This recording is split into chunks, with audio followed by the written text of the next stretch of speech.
Welcome to Quilting's first reality show, live and unscripted with Susan Smith.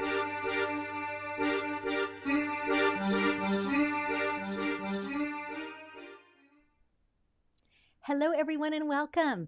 I'm Susan Smith and you are in my studio Stitched by Susan. I've got my cup of joe in hand and I'm ready to get at some quilting today. The project at hand, so often in these live and unscripted episodes, I'll do an edge-to-edge or all-over type design and usually freehand. But today I'm doing something that is light custom. So custom means that there's something specific in particular areas of the quilt. And in today's project, it's going to be in particular blocks. Light custom meaning it's not highly detailed or fine. There's not a lot of stitching in the ditch, that sort of thing. So light custom. So it's going to be a fun project. If you tuned in last week and watched the episode, I was doing something digitally on my computer, my Q-matic system on my BERNINA. This quilt is exactly the same as that one. So if you tuned into last week's, you'll recognize it. If you didn't have an opportunity to watch last week's, I did show the loading process on that one. Today, I've already loaded my project so that we can get right at the quilting because custom does take a little bit longer. And so I thought I won't include the loading process today. So we're going to be doing some freehand elements in some of the blocks and a bit of ruler work also, fairly simple, but some cross-hatching, and then a little bit of stitching in the ditch or outlining blocks. So just so you kind of know what's coming down the pike. But before we start quilting, let's talk about just a couple of things. A few of you who were on in our kind of preamble at the beginning were commenting on the tropical music this morning, on the countdown timer and so forth. Well, we are planning indeed to host a cruise in January of 2025, so a little over a year away. And if you're watching this way down in the replays, check the dates. But the cruise is January 18 to 25 of 2025. It is in the Caribbean, hence the tropical music. And it is going to be long arm quilting as the theme throughout. So again, there's an episode a couple of weeks back where we introduced the cruise and my fellow teachers were on with me. So if you want to hear all three of us teachers that are coming talking about it, go and catch that episode. But a really quick snapshot is Beth Ann Nemesh is joining me, White Arbor Quilting. Sam Alberts is joining me, Quilting Curve Studio, and myself. So the three of us, we're going to be presenting a series of classes. And also, all three of us are entrepreneurs. We have our own businesses and quilting is our livelihood and our passion, if you will, as well as being our hobby. So we're also going to host some more casual and informal business breakouts, we're calling them. So there'll be topics around possibly videoing or photographing your quilts, using your work to post on social media and how to do that strategically to help build your business. We have a videographer friend who's coming along and recording the episodes, and I'll talk more about that in a second. So he'll be doing some talking too about lighting and cameras. Beth Ann's going to talk about communication with clients, pricing, those sorts of things. Sam is going to talk about building a business in a very remote rural area. She lives in southern Western Canada, but like in a little town in the middle of nowhere. And Sam has built a successful quilting business there. So she's going to talk about that. So lots of topics that we're going to cover and probably more to come. A couple of highlight speakers there as well. One is Clem, the videographer friend. A couple more are still in the talking stages, and so we'll let you know more about those as time goes on this year. But we do have a 10% off the cruise rate discount that ends on the 31st of December, so just a few days from today. So if you want to take advantage of that discount, now's the time to do that. The code is simple, early bird, one word, when you're registering. So Mr. Producer, I know we'll have the website for the cruise in the chat notes. It's also on the screen below me right now, and so you can go there if you want to learn any more details about that. A couple questions that we're getting asked that I will quickly address. One is, are there hands-on quilting sessions? And the answer is no. The classes are lecture style. In other words, in a microphone.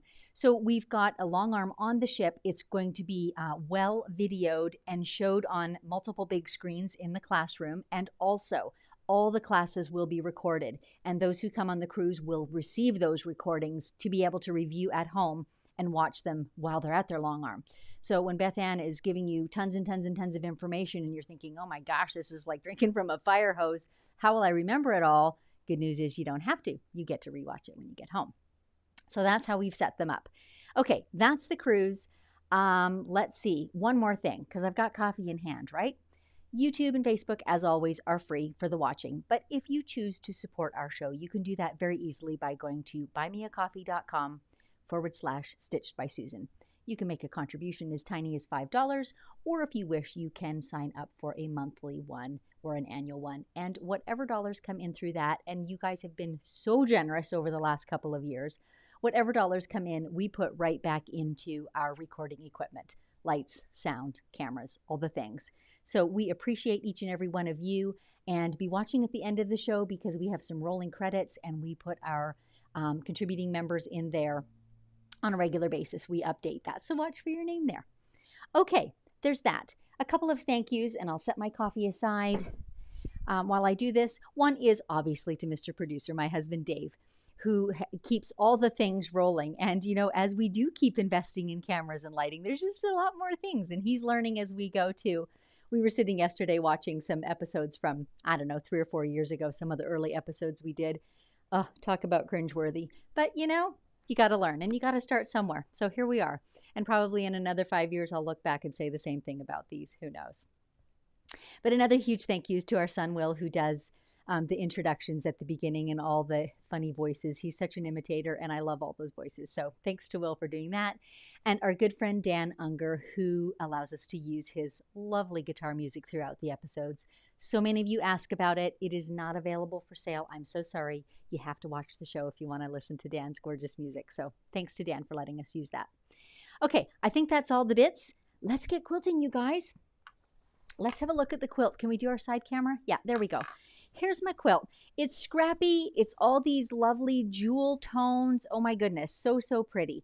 My client, Laura, who made last week's quilt and this one, there's actually a quartet of them. There's 4, so I have 2 more that I will be quilting freehand edge to edge. I don't know that there'll be a YouTube episode, but I'll try and post pictures of them because I always think it's fun to see how the same quilt, there's not just one right way to quilt it, right?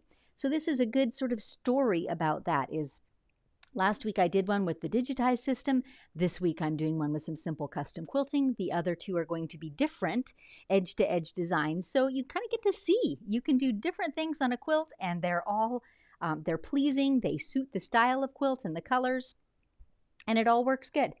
Let's talk about thread colors for a minute, and I'm just going to pull this spool off so you can see it. My bobbin loading spool. I really debated what color to put on this one, and on last week's I did a tan that was just a couple of shades darker than the cream that's in the hourglass blocks.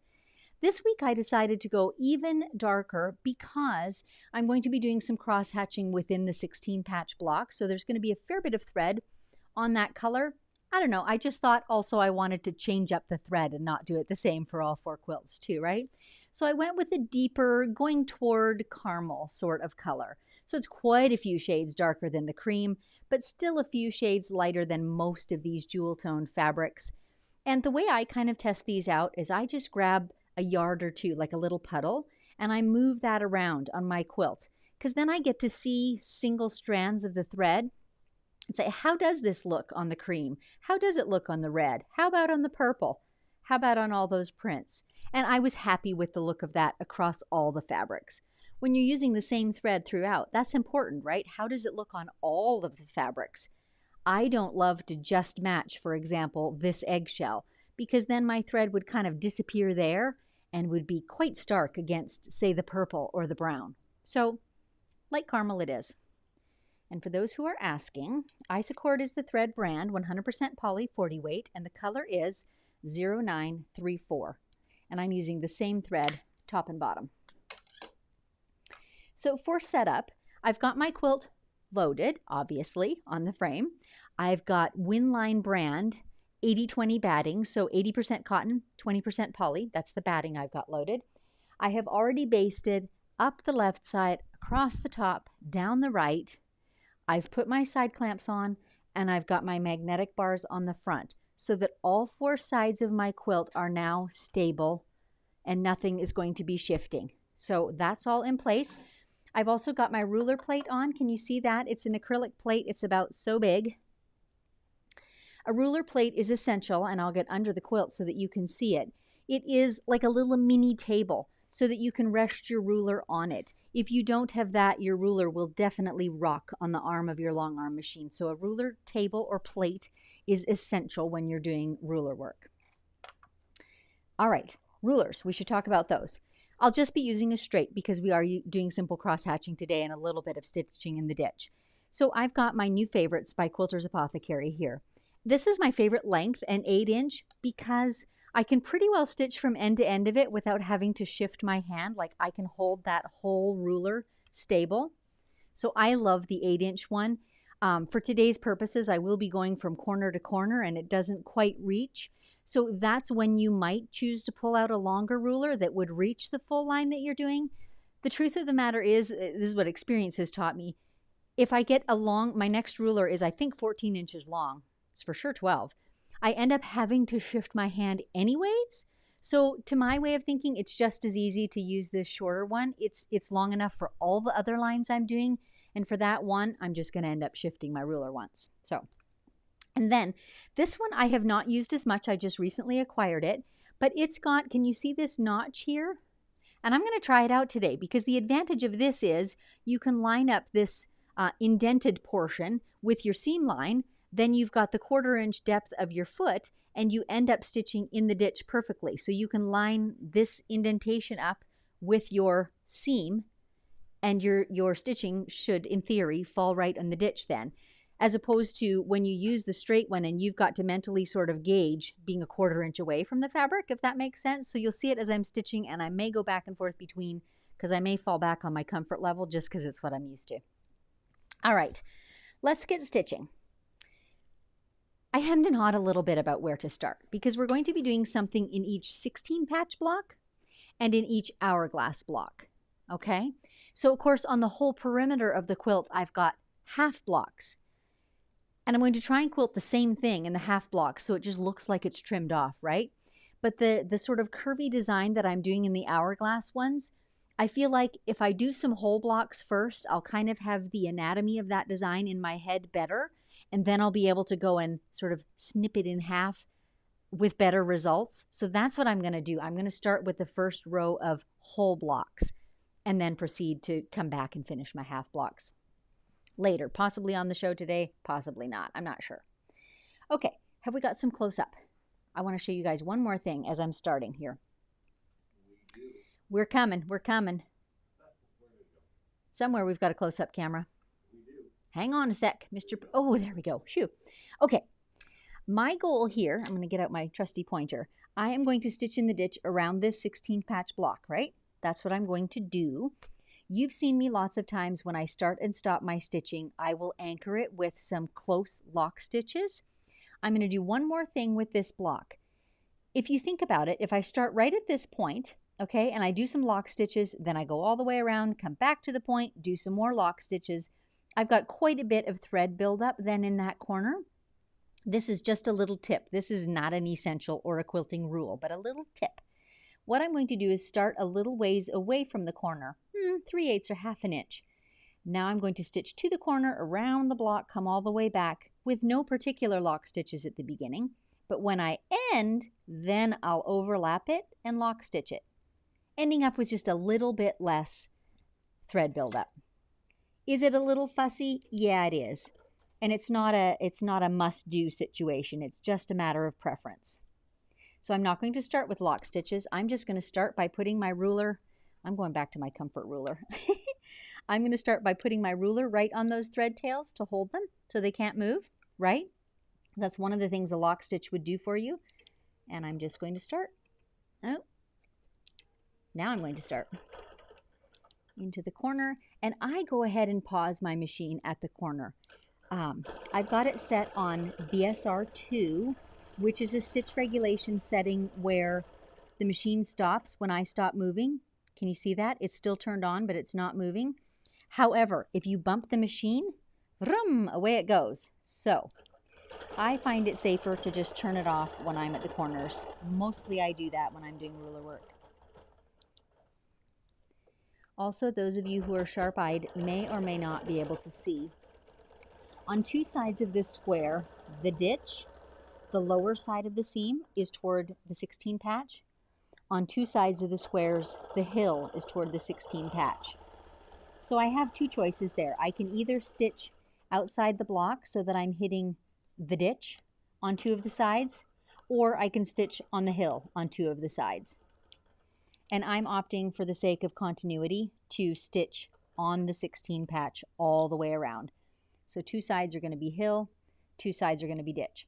Can you see here was my beginning threads, and I've stitched right over that first little 1/2 inch and lock stitched right in the corner?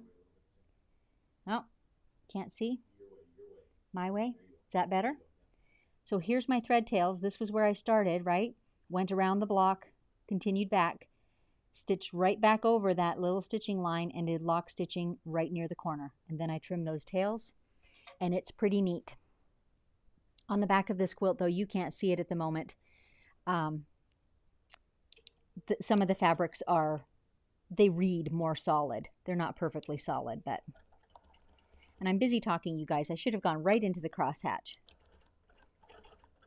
And I'm kind of chuckling at myself, too, because I'm so used to this 1/4 inch adjustment mentally when I'm quilting against a ruler. I've gone back to my comfort ruler while we're filming. I do want to experiment and get used to the other one that kind of does that measurement for me. But for today's purposes, because I've got to talk while I quilt, I'm sticking with what I know. How's that? But this time I'm actually not going to lock threads right away. I'm going to go right into the cross hatching.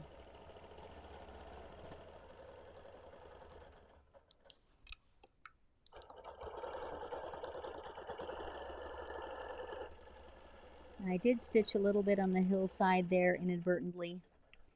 I'm not going to fuss over it. Okay, here comes our cross hatching. It is going to be very simple. It is just from point to point, so no marking is involved. From point to point of all these little patches. And then let's talk about this for just a second. This is why I chose to stitch in the ditch around the block, because I did think to myself, this is light custom. I don't have to stitch in the ditch around this block. But in order to efficiently stitch the crosshatch, I want to be able to travel somewhere.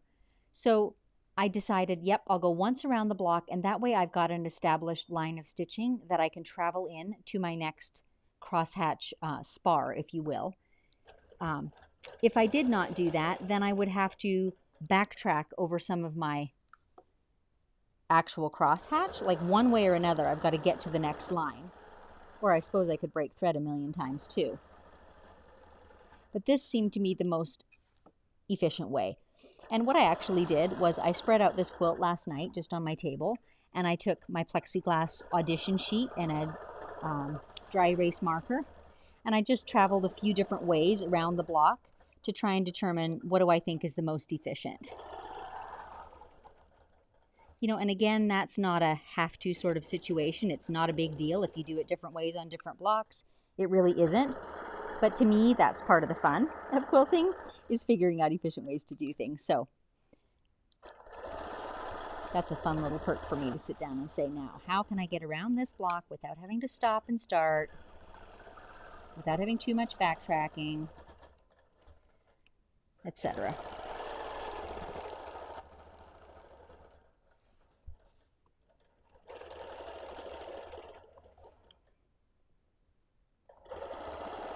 And can you see I'm kind of going a box at a time all the way around? And again, it's sometimes I've gone left and sometimes I've gone right, and that doesn't matter at all what order you do them in, because when you complete the box, you end right back where you started.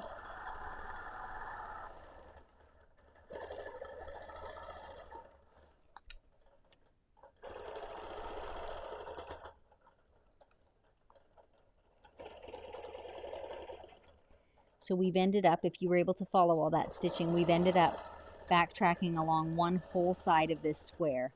So if you were to look at this quilt from the back now, you would see a double row of stitching all the way along the one side of the square. Okay, I'm in the corner. Now we're going to launch into our freehand portion. And this is something that you absolutely could mark, but I chose not to. I just practiced it again on my plexiglass sheet until I figured out my thread path, and I'm able to do something in each triangle one after another so that I end up at that beginning corner where I left off without ever having to break thread within this triangle. So here we go. Let's see how I do.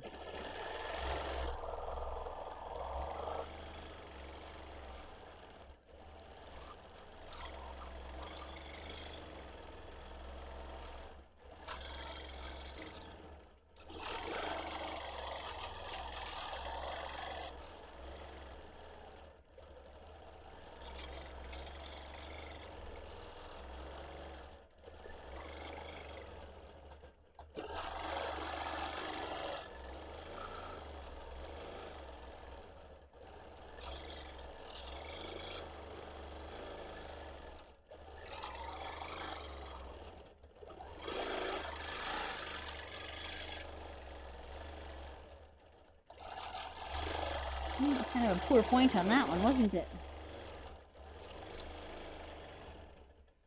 Okay, and here I do have to break thread because I'm not in a place where I want to start my next block. So I'm going to break my thread, and then we're going to pan over this a little bit, and I'll tell you some of the things I focused on that block.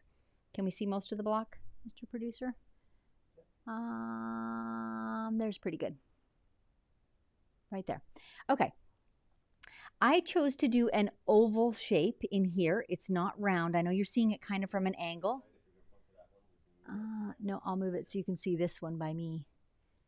Go to the other side. Like this. Look. It's always backwards what I think it should be. Yes, it is.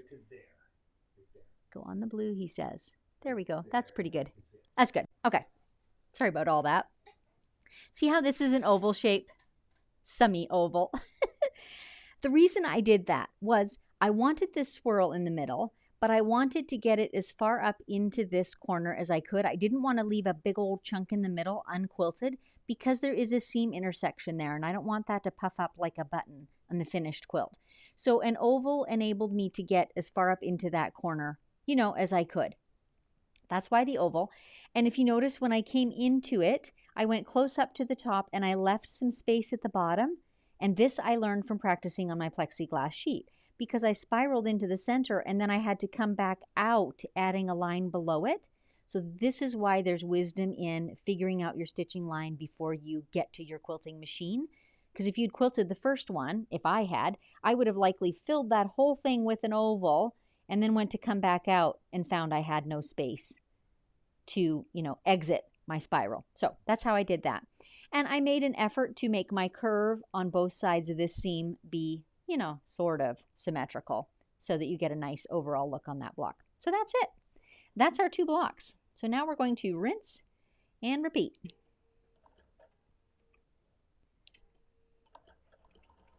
And again, I'm falling into force of habit and I started right in the corner. But whenever I think of it, I do that little tip of starting just around the corner a little bit. And you know, I got that from another quilter at some point too. That was not an original idea from me, but it really helps to reduce the thread buildup.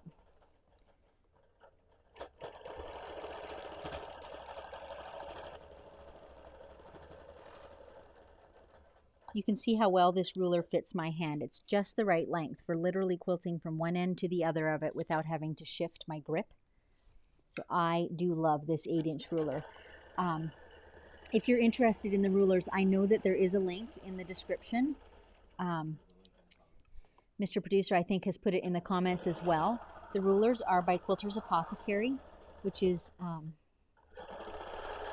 Jamie Wallen, and he has graciously put together a little bundle with my name on it, and it's straight rulers because that's what I tend to use. So it's the SBS bundle, so the link takes you right there, and then if you use the code SBS10, you will get 10% off any of the rulers that you order from that bundle, whether one or several, doesn't matter.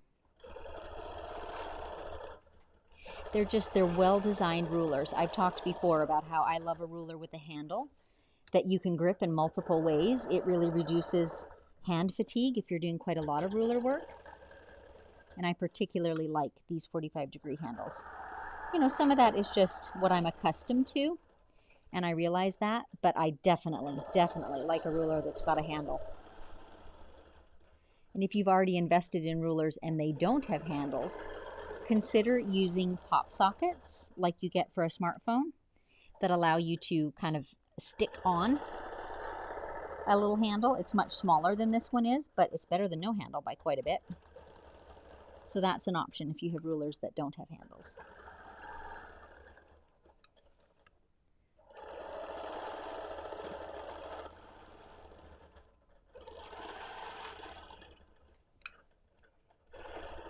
I'm breaking my own rules. Clearly, I don't always stop at the corner. I guess I kind of base it on, you know, how difficult it is to move my ruler around. When I'm doing an intricate movement of my ruler like this, because I'm shifting sides, I stop my machine so that I am positive I will not inadvertently bump it. When I'm just shifting the ruler a little, like I did there, I feel like I can get away with it. I don't know. That's just how my mind works. There's a crosshatch block finished. And into the hourglass we go. Again, making my oval not extend to the bottom edge, so I've got room to exit my spiral.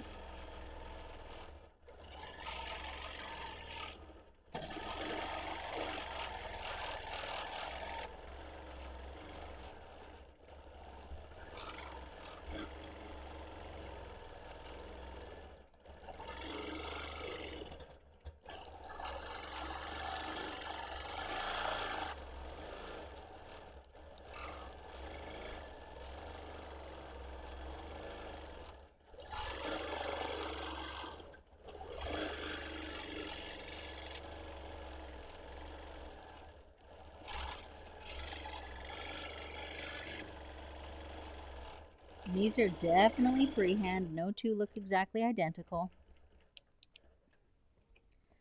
Nevertheless, they do look similar, and I'm just using the size and shape of the triangles to really guide me for their placement.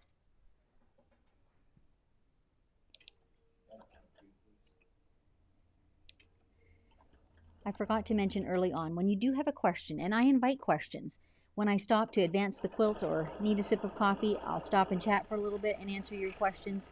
But if you would add a QQ in front of them while we're recording live, then we can find them easily to load them up and get back to them. That really helps us. So just QQ and then on with your question. Let's cut that beginning thread.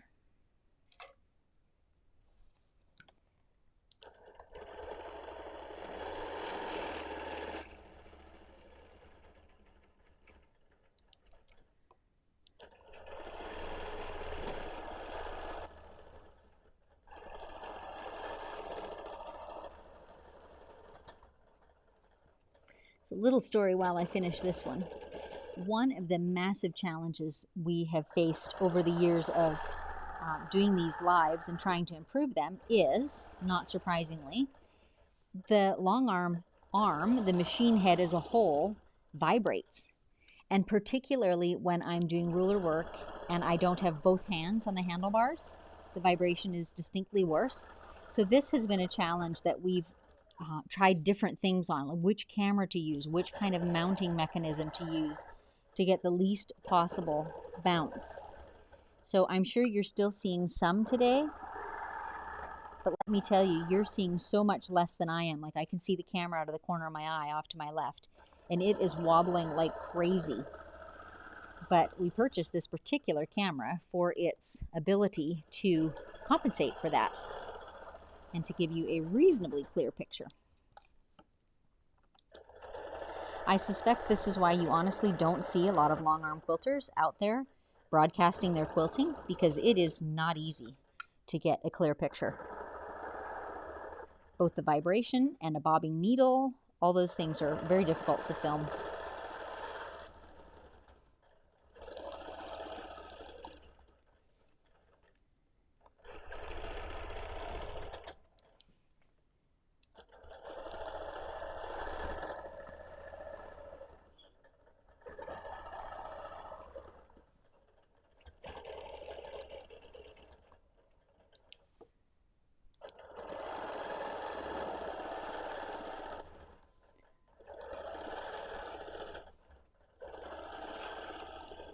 Okay, this time instead of breaking my thread, I'm going to attempt to do my partial spirals in this half block at the edge. So let's see how we do. And I'm going to follow it just like I was quilting it out. Nope, I didn't. I've got to come out this way. That's the beauty of traveling through the seam, isn't it? Now let's see. I would be entering it from this point way over here if there was a whole triangle, right? So I'd be entering my spiral then at the top. That's how I kind of think that through. I'd be leaving space at the bottom. I'm not going to get that very tiny center in there. Then I'd be echoing, doing this portion. It worked not too badly.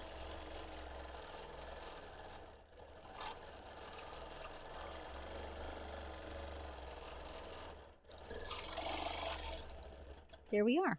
And while we're here, I might as well go ahead and stitch in the ditch of this little corner block and do its cross hatching.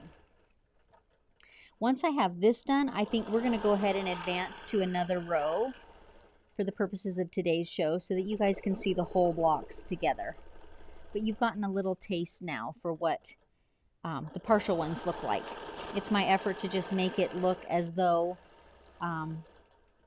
they were just trimmed off at the edge of the quilt. You know, certainly another method would be if you wanted to think of a quilting design that was similar but not identical, to tuck into the smaller flying geese shapes, the half of the hourglass. You certainly could do that too.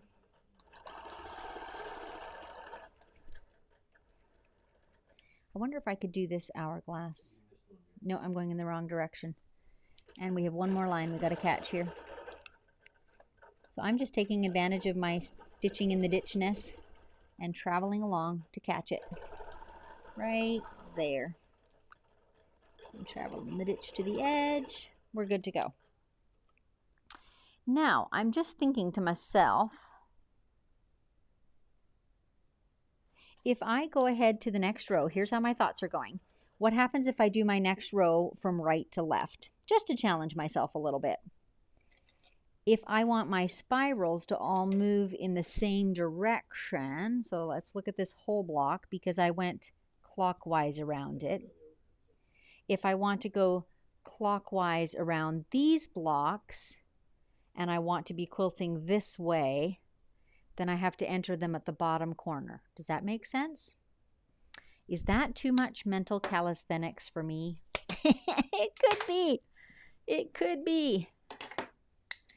I am going to unload everything and grab me a sip of coffee. Actually, before I do that, hang on, you guys. I forgot this. I bet someone has reminded me in the comments. Remember the first one? I stitched in the ditch and I scooched on to the next one without filling in. We need to do that. Then I'm going to undo all my holders in place of things, and I'm going to have a sip of coffee and answer questions.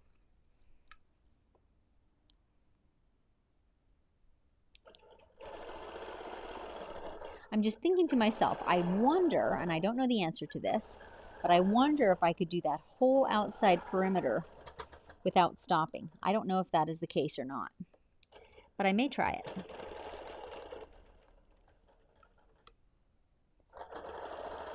I do want to assure you, though, that there's no have to about not breaking thread. It's not that it's a bad thing to do. I remember really early on, one of the very first quilts that I quilted, it was my own. It was like quilt number 4. And I did,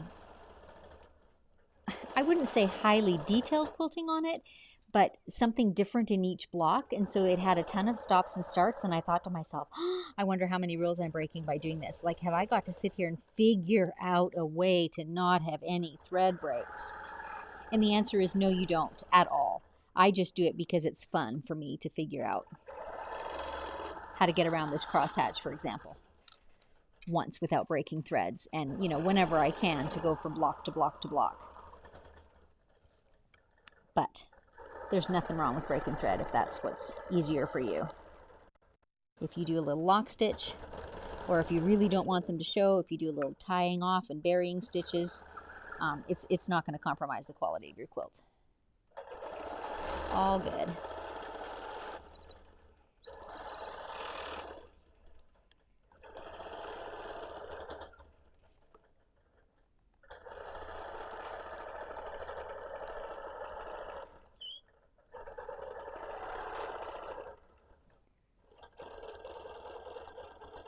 And I do my very best to stitch right over that initial stitching in the ditch. My second time around. That's the least heavy looking on the backing when you do eventually go to look at it. Okay, into our hourglass. Ready? Deep breath. Here we go.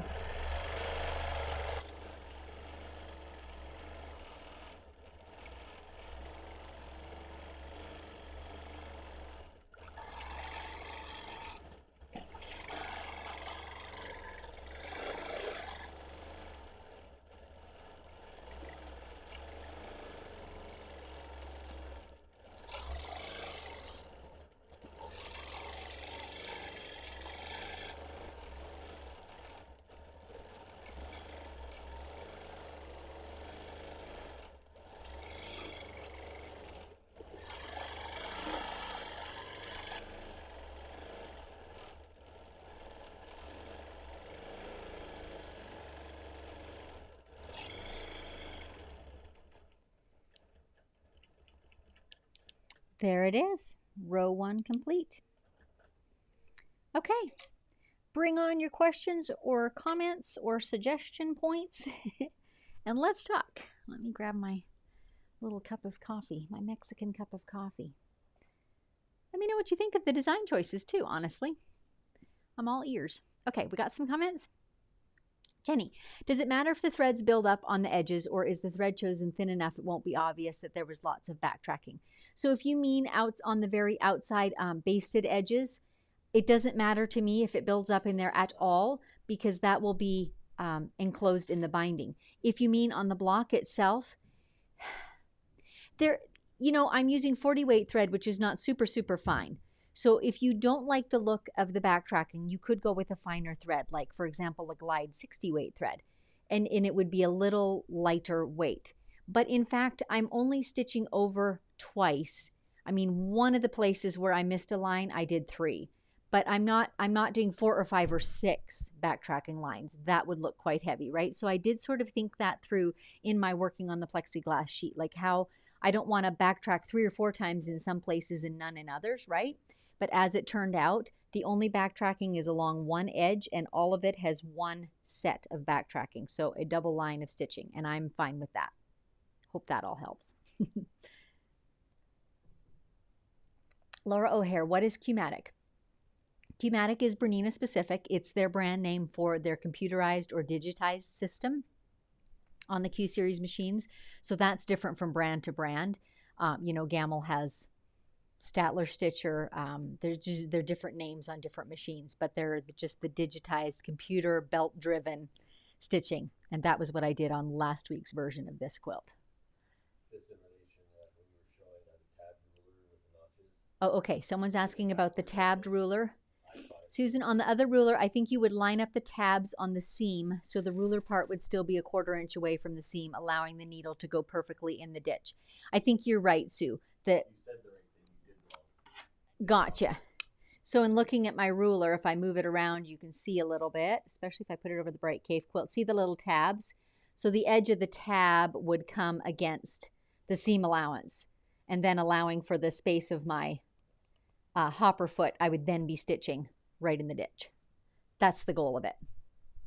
It's funny how you get so used to something and it's so habitual, and for me to change that habit while on air was just not happening. So I'll practice with this ruler when I'm not live streaming. Janice, do you add a little bit of grip to the bottom of your rulers? I personally have not, Janice. I know that you can. There's several different brands or types of little, little stickers or little sandpapery type things that you can add to the bottom of your ruler. I just got, through practice, got used to how much pressure that takes. You know, you can't put a death grip on it because your fabric is pinched between your ruler and ruler plate, and it's got to be able to move. So a death grip doesn't work, you know, and too light and the ruler shifts around. So I just got used to it, and I've never put grippers on my ruler, but that's just me. You certainly can. Teresa, are you going to the Road to California show? I'm not, Teresa. I'm going to a show that's in Puyallup, Washington in a similar time frame, and I couldn't do both. So I gather that you are, so I hope you enjoy that. Okay, two-part question coming up. Joan, what is the top thread color, and what color thread are you using, Laura? It is Isocord brand, and it's 100% polyester, and the color number is 0934. It's like a light caramel color. And if you wonder why I have two spools on my machine, which you can see right here, this is the one that's threaded into my needle that I'm stitching with, and this is the one that I'm using to thread my bobbin. I have an onboard bobbin winder, so there's one right here already wound, and usually when I'm sewing, I just have got one winding. It's a separate motor, so it runs independently, but it's just ready for me when I go to do the next one. Joan, how big are the finished squares on the quilt top? Great question, Joan. I would say they're 7 inches. They are exactly 7. My ruler does not have smaller increment markings. Oh, here it does. So that each square is 1 3/4 finished, which is an odd size, but that's what they are. They must have been cut 2 1/4 inches to begin with. Yeah. Sheila, is it easier to do the oval with the point in the middle or the rounded outside, whatever it's called? I think either would work, Sheila. You could experiment with that. I just fiddled with it so that I got the curve on the outside goose edge. I wanted those to be symmetrical, right? Which is why I go around the spiral and echo back to the top and then out again. I didn't want to just exit out. I wanted those curves to be parallel. Does that all make sense? But in terms of the point of the spiral, whatever way works for you. I'm trying to do it consistently, but I don't think there's a right and wrong way. That's it for questions. Good on you guys. Okay. While I am advancing, let me tell you one more thing. You may have noticed I'm wearing a Stitched by Susan t-shirt. So many of you have asked that I finally bit the bullet and got t-shirts. Now this, mind you, is the t-shirt printing company's interpretation of coral, and it's pretty pink. So we have pink Stitched by Susan t-shirts, and check out the back. Live and unscripted, where anything can happen and likely will. Courtesy of my friend Eva. She came up with the little tagline. So those shirts are now available on my Etsy shop site, which Mr. Producer is putting in the chat. My shop name is Stitched by Susan 2015. So you can find them there. They're the featured items, so they're right at the top, easy to find. They're available in small, medium, large, and extra large. The price that you see there, shipping is included. So there you go, t-shirts. Okay, I'm moving my rulers, taking all my clamps off.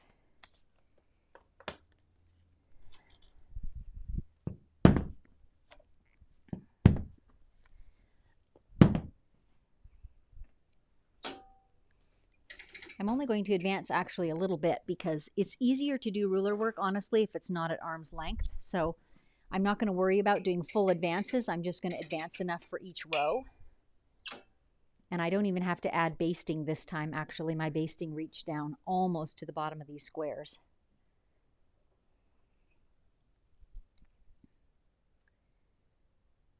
With ruler work, I'm fairly particular about putting side clamps on. Sometimes when I'm working on small quilts,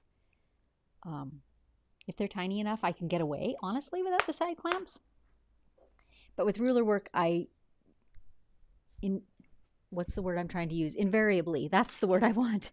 I invariably use clamps because you do get that pull a little bit when you are pressing with the ruler onto the quilt top, and you don't want it to be able to pull the back out of shape. You don't want wrinkles forming in the back when you can't be seeing them.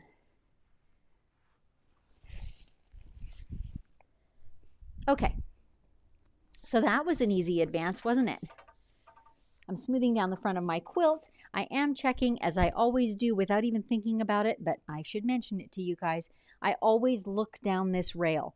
Are my seam lines running parallel to that rail? That's my check and balance every time I advance the quilt at all. And that keeps me from having any ugly surprises when I get to the bottom. Because remember, I'm floating my top, which not all of you do, but I do love to float my quilt tops. So they're just hanging here, but I have to take steps to keep that all straight. Apparently there's a funny question coming in. Let's see. Andrew, any t-shirts for the boys? Well, I mean, yes, they're not particularly shaped, although they're extra long. So just gauge the sizes a little bit. But you can wear them, sure. Certainly if you don't mind the pink on the front. So maybe the camera angle, it doesn't look like it's straight to me. Is that the camera angle? Mr. Producer says it does not look straight in the camera angle. It does look straight to me, so I think we're good to go. Yep. And I don't necessarily have my magnets placed identically, so they're not necessarily straight to the magnets, but they're straight to the curvature of the rail, and that's the important thing. Okay, now let's see. This time, I'm not going to go from right to left, like I totally could, but why not play it? Why don't I this time go from left to right, but I still have to start differently because I've got an hourglass block first, or... yeah, that's what I want to do. I'm going to do those edge partial blocks all at once later. So I'm still going to start in the upper left corner of my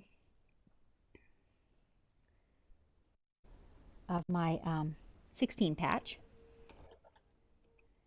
Get my stitch coming up in a place that I'm happy with. And I am going to lock stitch it just because I need to let go of the thread tails. I want to hang on with both hands. And oops, I keep doing that. It's such a force of habit to move the handlebars, and I forget. The camera's attached. Are we still okay? Sorry, you guys. My handlebars move easily. That's okay. I don't know if I can do it without shifting it. Are we okay? Lift a little bit more. Is that good? Sorry about that, everyone. It's such a force of habit to just grab the handlebars and adjust a little bit. And I can't do that.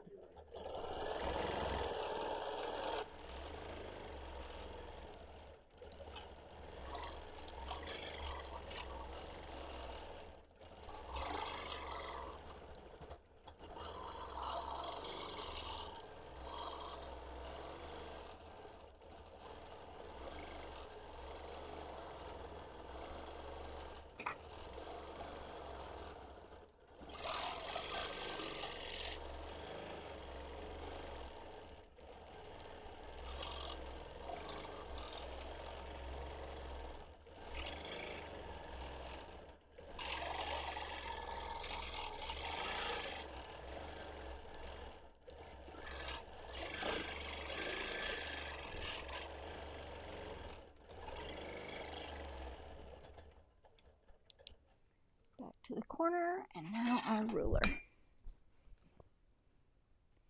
I don't feel like, I'm just pulling out my other ruler here for a second. Yeah, see this one with the tabs, the notches, does not work as well for doing a line in the middle. It is particularly geared towards stitching in the ditch. So I am going to stick with my regular ruler that I know. I don't want to be switching back and forth all the time. Because so much of my work is stitching within the squares, point to point.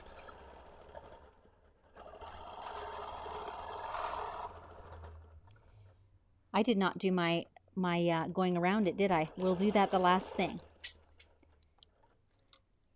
We did mention, didn't we, that this is where anything can happen and likely will, including Susan losing her train of thought and getting out of the groove.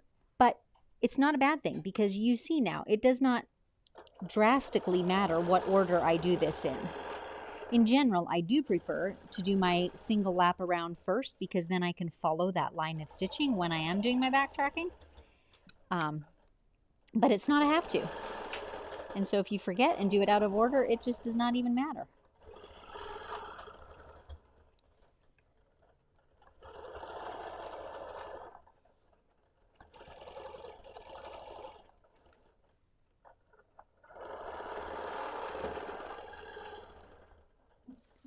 Trying not to lose my train of thought again, but I will talk to you about something else here. Again, I was sitting last night with my plexiglass board, figuring out my thread path. But even before I did that, I was considering what else might I want to quilt in these 16 patches.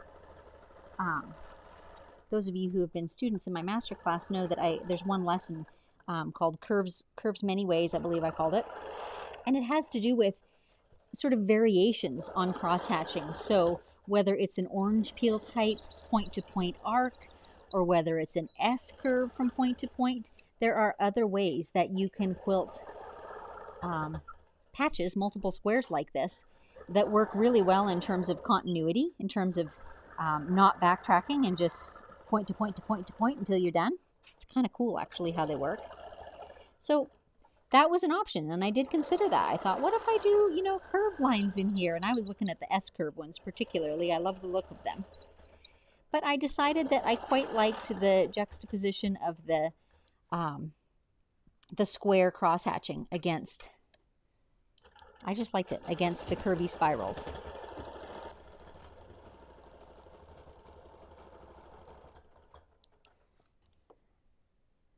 One of you is a mathematician and can figure out why it is that I'm going to end up at the top right-hand side instead of the top left-hand side. My head can't puzzle that out while I'm quilting, but it's actually going to work cool because I'm going to go right into the next spiral element.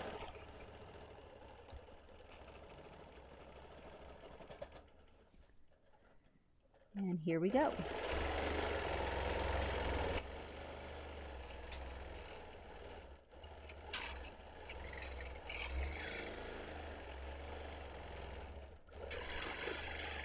And now that I'm seeing it on the actual quilt, I am really happy with this thread choice. It shows up quite a bit on these little eggshell triangles, but it also shows up really nicely on all these multiple rich colors. And I'm really happy with it. It's a nice middle of the road. I'm going to move my ruler or it's going to fall off.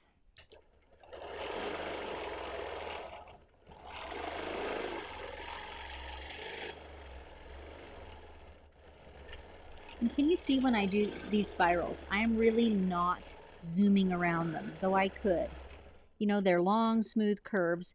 To me, it's really important to be in control of your machine, not relying on centrifugal force to be driving it around the circle, to be in control of it, and also to be going slowly enough that I can be looking, maybe in my peripheral vision, but maybe I actually have to lift my eyes to look at the points that I'm using to gauge my size and placement, right? So if I'm going slow enough, I can judge how far up to put my oval, how far down to put my oval from side to side. When I'm coming out into this curve, where's the point that I want to hit? All those things I'm watching as I'm completing that spiral. And if I'm zooming around the spiral too fast, I don't have time to watch those points and to make minute adjustments as I'm quilting. Does every quilter do it that way? I don't know that they do, but to me, that represents good control of your machine, is going slow enough that you're always in charge of exactly where it's going.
You can see you're getting a really good object lesson today in why I love the handle on the ruler. You can see all the different ways that I'm able to grip it, which I really, really like.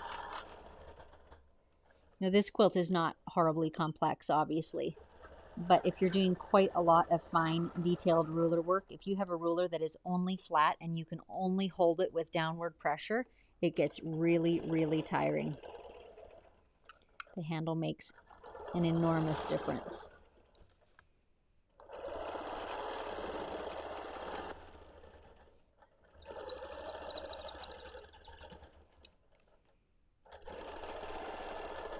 don't know if you guys can hear it, but there's a little squeak from time to time, which is the hopper foot against the acrylic of the ruler. I have not yet figured out a way to fix that. Someone suggested to me like a bar of ivory soap. That did not do it. So if any of you have a great solution for that, I'd love to hear it. Some of my rulers do it more than others.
So that seam there, I was stitching on the hill. You perhaps were able to hear the needles working a little harder to get through all those fabric layers in the seam allowance.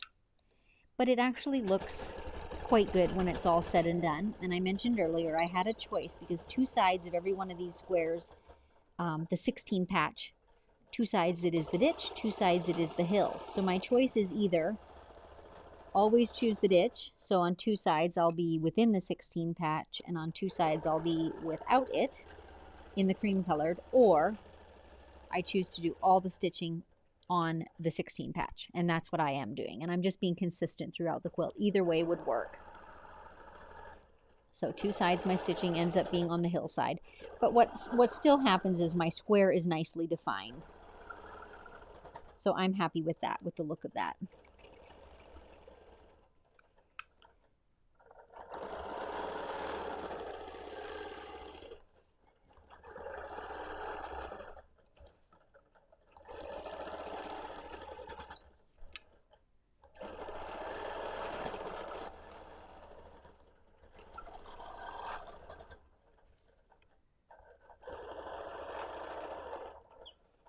If you also work on a BERNINA, and some other machines have different stitch regulated modes too, but just different terms.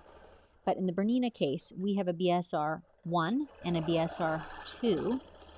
So in the 1 mode, your needle is kind of coasting. So even when you sit perfectly still, as I am here, you can see my BSR lights are still on. It would still be stitching at whatever speed I had chosen, but just this coasting speed. You don't want that when you're working with a ruler. Oh, we just ran out of bobbin thread. You want your stitching to be very responsive so that when you're sitting still, it's not stitching at all. So in my case, that means choosing BSR 2. On your machine, that might mean, you know, you might have a function called coast or not. Might have a different term. So what I'm doing now, I'll move the camera so you can see a little. I ran out of bobbin thread, and this is typical for me, I just stitch until it runs out. But what happens then is your last few inches of bobbin thread did not have good tension on them, so that's why I'm backing up, or one reason I'm backing up. And the other is I like to choose where my overlap place is going to be. I like it to be unobtrusive, which usually means a point or a corner, and also doing it within a seam allowance secures it more, because now your lock stitches go through multiple layers of fabric and they're just that much more secure. So that's what I'm aiming for, is this little point up here.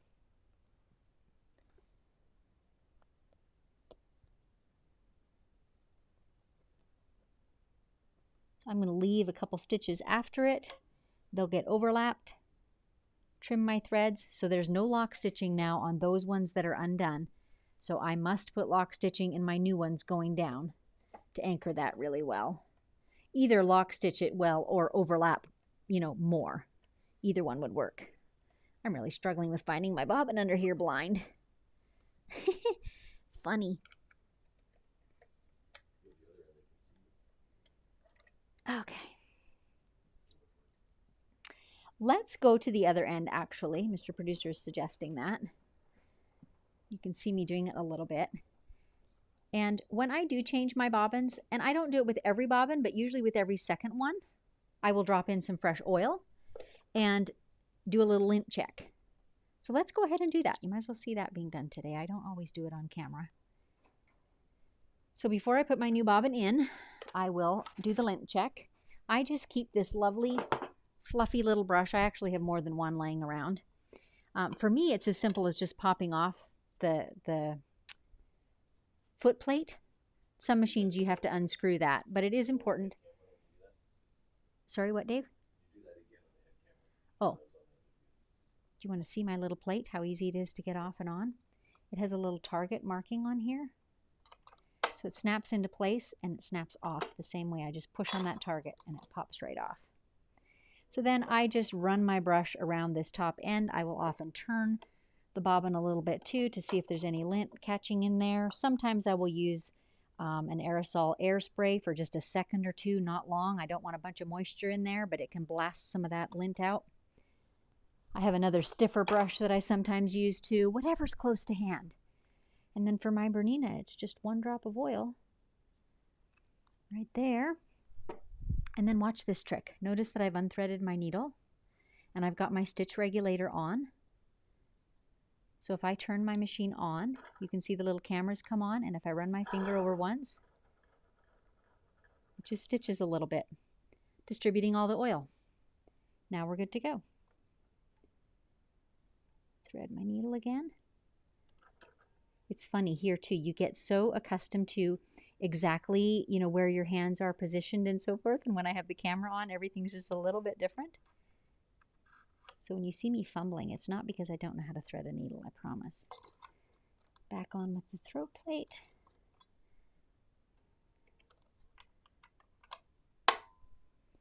My fresh bobbin.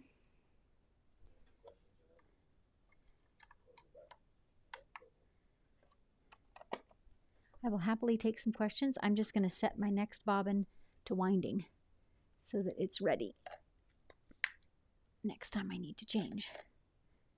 Again, a little bit tricky with the ruler plate on here. Let's get it closer to me. Much better. Okay, let me just get my bobbin winding and then we'll take a couple of questions.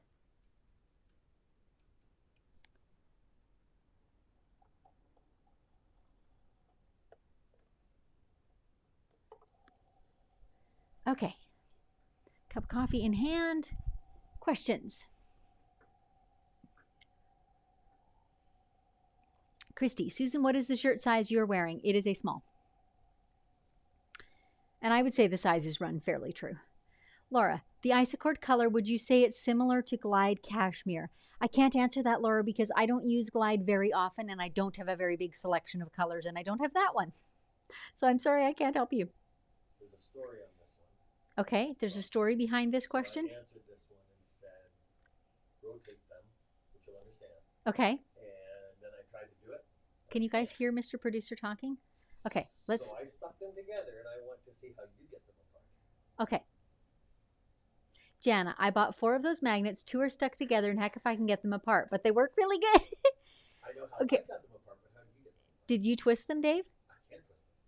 So let's try this out, you guys. Come on. Okay, let me see. I have one on the floor. I have them right over here. You have 2 of them?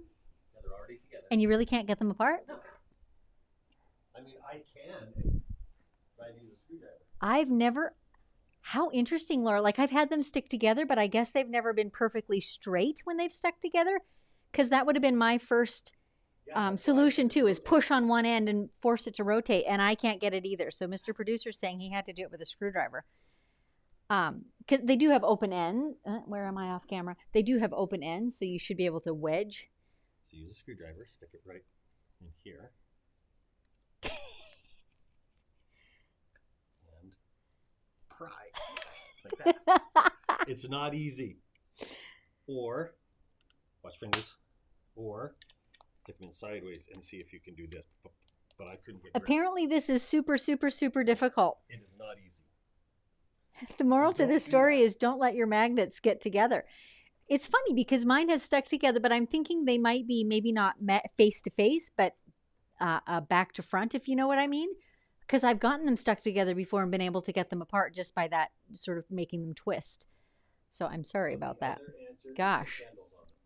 There are holes there and stick knobs on them. But So Mr. Producer is suggesting, and I have a comment on this, he's suggesting that you put handles on them. Like most of them come with pre-drilled holes like so. I'm trying to get it to a place where you can see it. And I have done that. In the past, I put like doorknobs on there because it fits right in.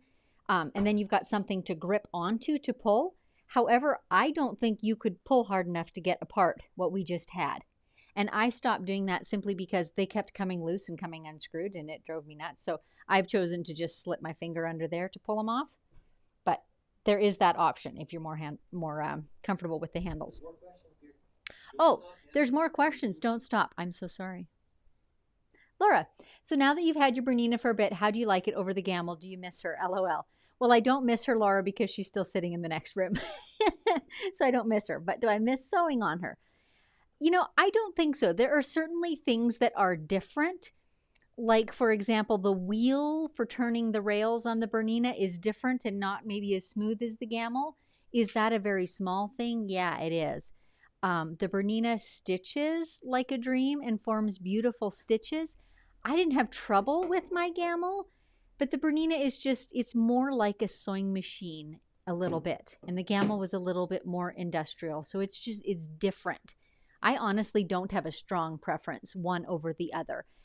There are things about the Bernina features that I liked and that I wanted. One of them being that it uses the sewing machine needle, right? And the feet pop on and off so easily. Like, these are lovely, daily, regularly used features that I absolutely love. So, but as far as stitching, I like them both. Becky, are you ever unhappy with the thread color choice? If so, what do you do? Pick it out or just go with it? I just go with it, Becky. Like, I've multiple times had, oh gosh, if I was doing that again, I'd do it differently. But I have not had an, oh yuck, I hate that. Now that I've said that, I'm thinking of one particular quilt that must have had an eggshell similar to this one. And I had like several shades darker, but there must have been more eggshell in the quilt. And I remember starting up in the corner, I was freehanding it. And in the first couple inches thinking, ooh, that's a bit too high contrast. And I did take that out. So I have done small takeouts like that. I've never undone a quilt. I've never. If it strikes me as ugly, stop right away. And if it doesn't strike me that way, then it's going to be fine. If it's just a little off, I can adjust that next time. You know, yeah, I've never undone a whole quilt. Scrappy Quilter. The paraffin wax on the paraffin wax on the side of the ruler. Noted. Do I have any? Not sure, but I'll get some.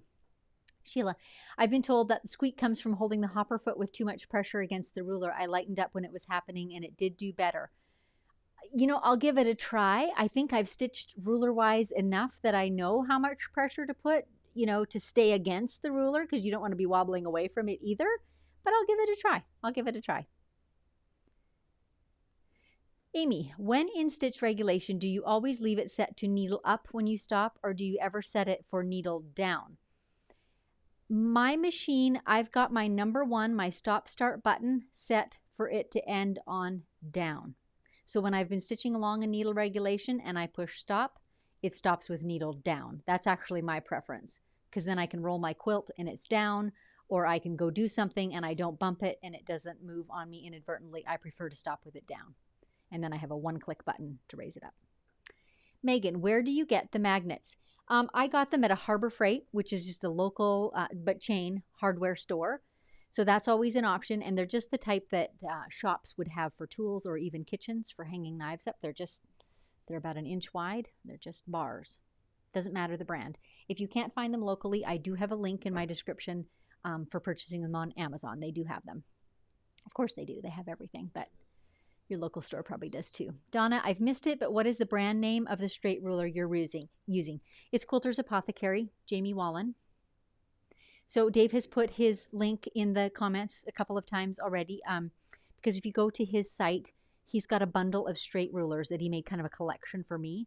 And so any of those straight rulers, which includes this one in different lengths, shorter and longer, you can use the code SBS for Stitched by Susan, SBS10, and get 10% off. Any one or several, whatever you like. Megan, what is a good starter ruler? Honestly, this one. It's a good multi-purpose ruler. The length is good because you don't have to shift your hand on it, and yet it's long enough to have, you know, some stitchable room.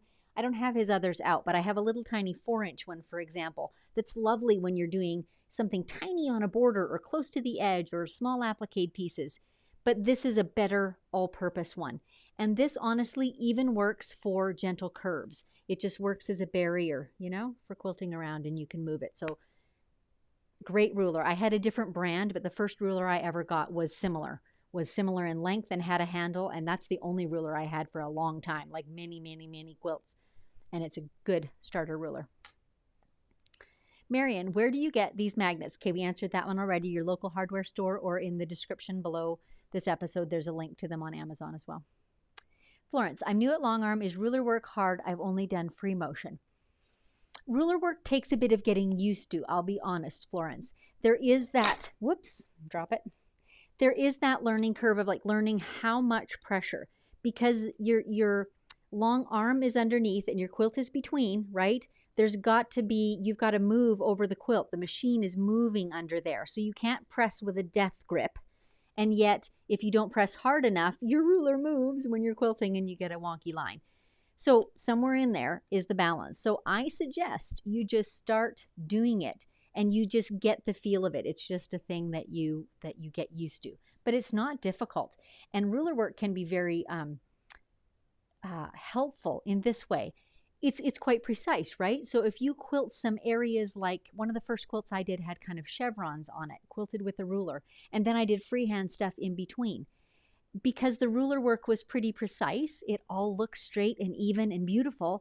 And then if my freehand was a little wobbly, still the whole thing looked well organized and structured, right?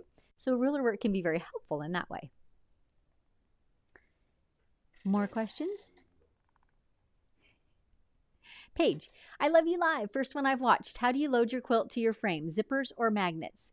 I use red snappers. And Paige, if you look back at last week, so December 22, I believe that was, I had a quilt that looked identical, but I did the actual loading process on camera. So you can watch that. And a lot of my live and unscripted, I do the loading on camera, so you can see it being done. But red snappers is the method that I prefer to use. I've also used pins. I have zippers, but I don't. I just use zippers when I'm changing out quilts, changing one quilt for another one. I could talk for a long time about loading, but that's another topic for another video in depth.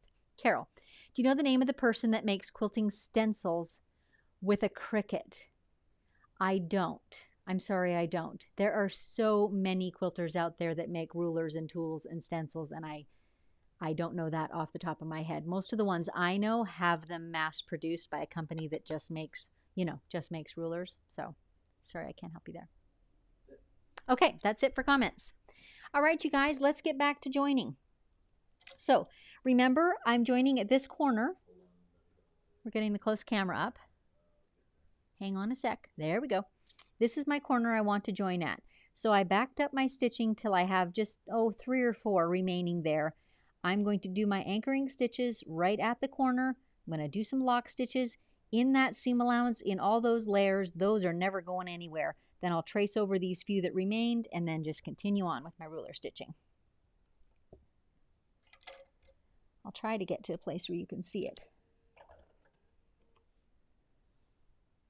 So I'm pulling up my bobbin thread there. So now I've got my both top and bottom threads, always critical.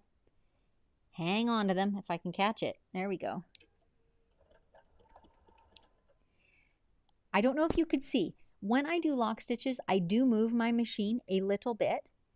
When you think of a lock stitch, if you stitch 4 times in exactly the same hole, all your thread is going to do is twist around each other. Twist, twist, twist. You actually need to move at least a thread of your fabric so that it's locking around something. Does that make sense? So that's why you saw me move just a touch as those lock stitches were forming. And I have my machine set to take 4, and all 4 of them are in less than 1/8 of an inch, maybe even a 1/16. They're very small. And then I'll just take a pause to cut those thread tails. And nobody will ever know if you don't tell them.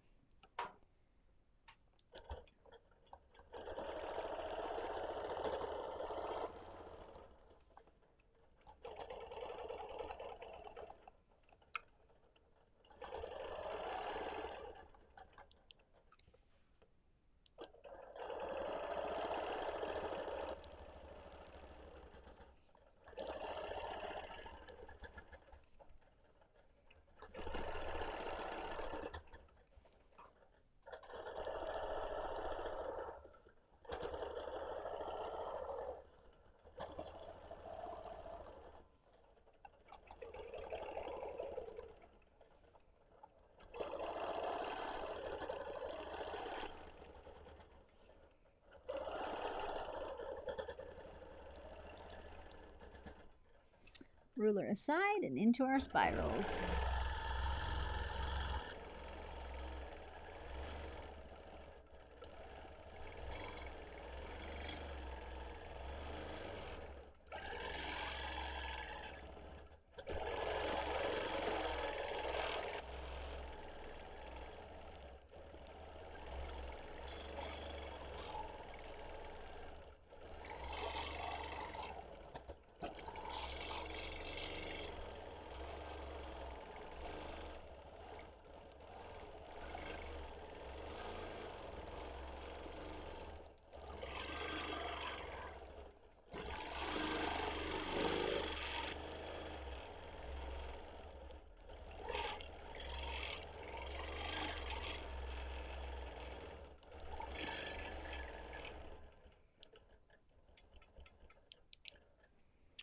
Lovely, that's row 2 done. So I think what we'll do, you guys, I don't think there's any chance I'll get this quilt finished in one sitting. So I think I will advance it and do one more row, give you an opportunity for a few more questions and or comments, and that'll be it for today.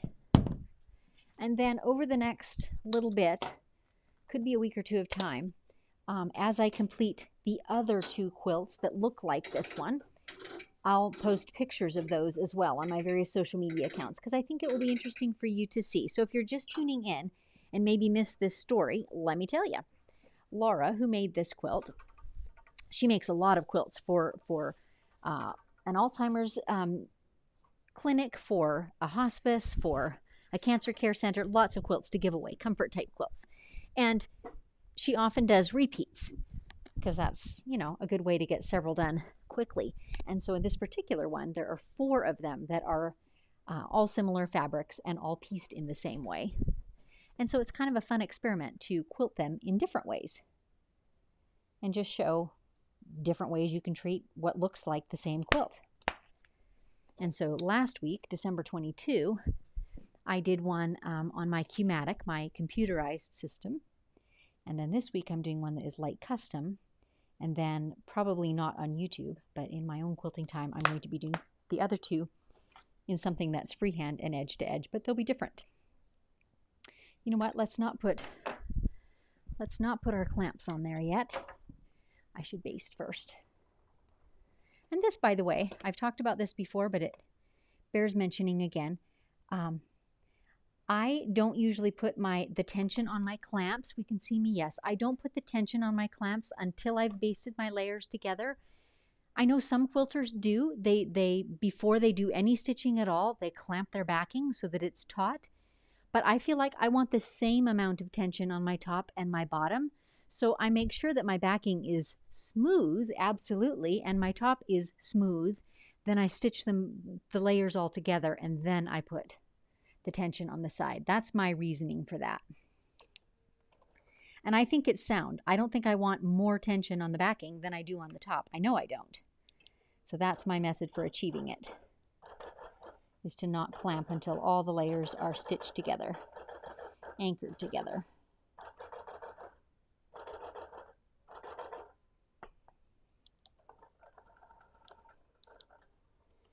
because I have my ruler plate on, I can't go very close to the front rail today, so I'm limited in how far I can stitch forward.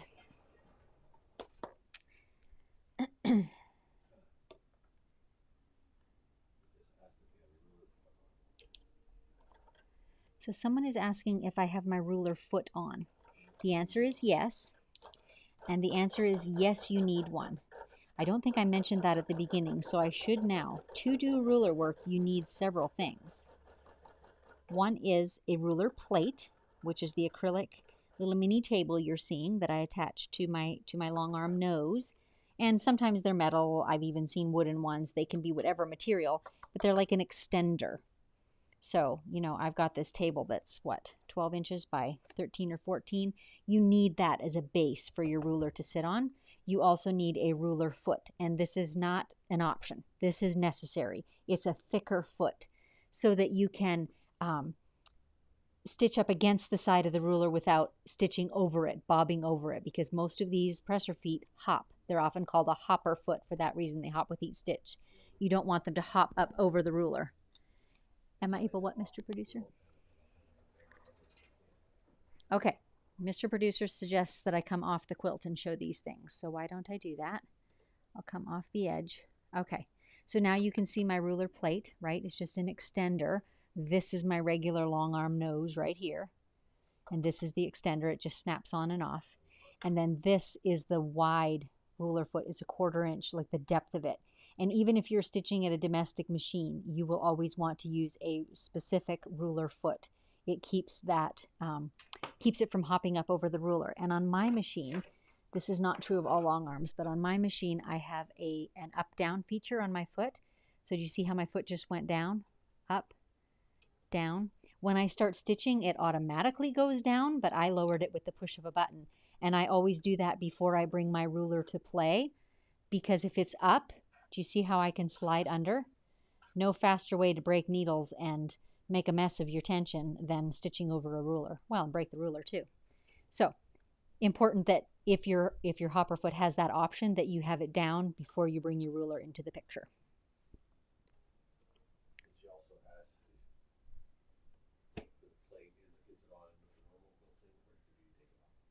Someone is asking that ruler plate, do I keep it on for normal quilting or do I take it off?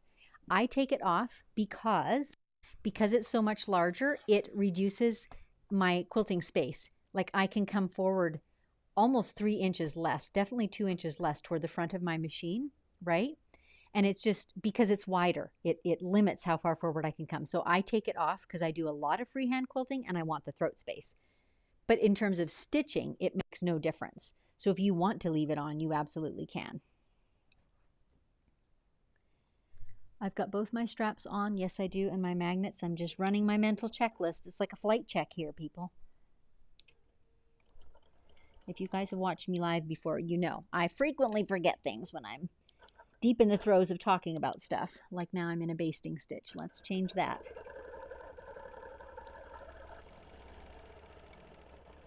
So if you are enjoying this episode, please give it a thumbs up.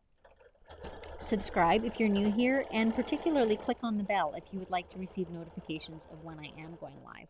And I would love if you would share this with your quilter friends as well, who you think would enjoy similar episodes.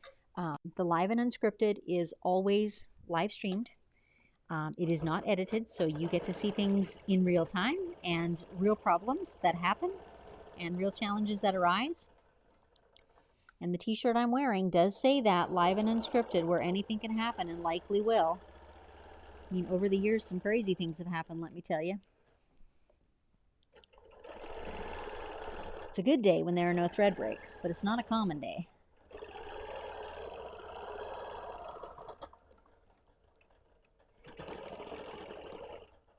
We make an effort to air these shows twice a month.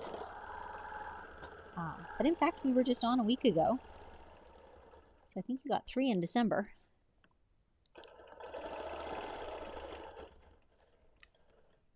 And most often they are me working on client quilts. So they're not lessons, and I don't set up the quilting, the thread, the fabric choices, etc. for being great on camera. Sometimes they are great, sometimes they're less than great. but that's the reality of it, right? It's just me working on a client project and talking through the reality of it, the choices, the decisions, the challenges, the light bulb moments. They happen sometimes too.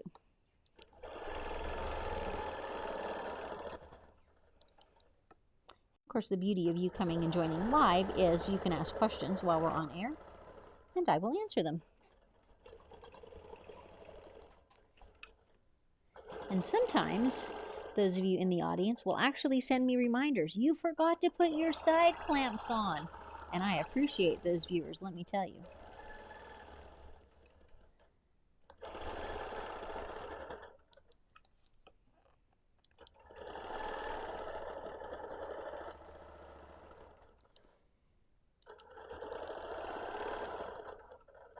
The quilt that is behind me, the very brightly colored quilt, is a Cape Facet pattern and also Cape Facet fabric. Those of you who know his work will recognize it immediately. It's very distinctive. And there's a story behind this quilt. I do enjoy saturated colors, but I have not traditionally been like a Cape Facet fabric person. I don't know, I have a hard time envisioning quilts made out of it. But anyway, I was at literally a garage sale of a lady who has a couple of storage sheds, rented storage space, mini storage, that's the word I'm after. And she has a lot of Cape Facet type things. And so this kit was there, a whole bundle, the pattern, all the fabrics needed, etc. And it just caught my eye. And because it was all thought out for me and because it was pictured on the pattern, I thought, oh, I really like that and want to try it. And it's not horribly complex. I don't spend tons of time sewing quilts these days. So, brought it home, got it made, can you believe it? All the applique is like a blanket stitch on my sewing machine. And so then last week, I did a little tiny live on YouTube. Might have been on Facebook too, I honestly can't remember. But I did a little tiny live talking about the quilting of it.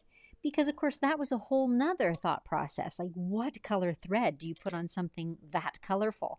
And what quilting design do you choose? So what I opted for was a sort of avocado green thread. I think it's actually called wasabi. So deeper than a lime green. And it just plays well with all those vivid colors. And then I opted to quilt it with straight lines. They're about a 1/2 inch spacing.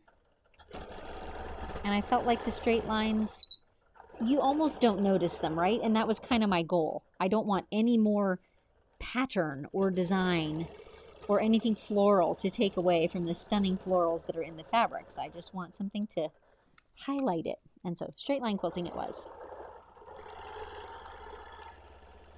So if you want a few more details on that, look for that little live. It was about a week ago that I did that. And it was just 5 or 10 minutes.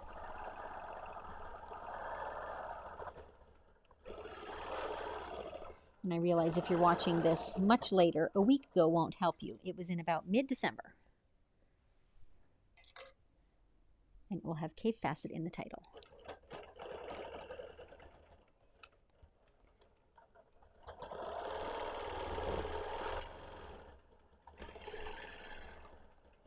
So one more reminder as we are nearing the end today.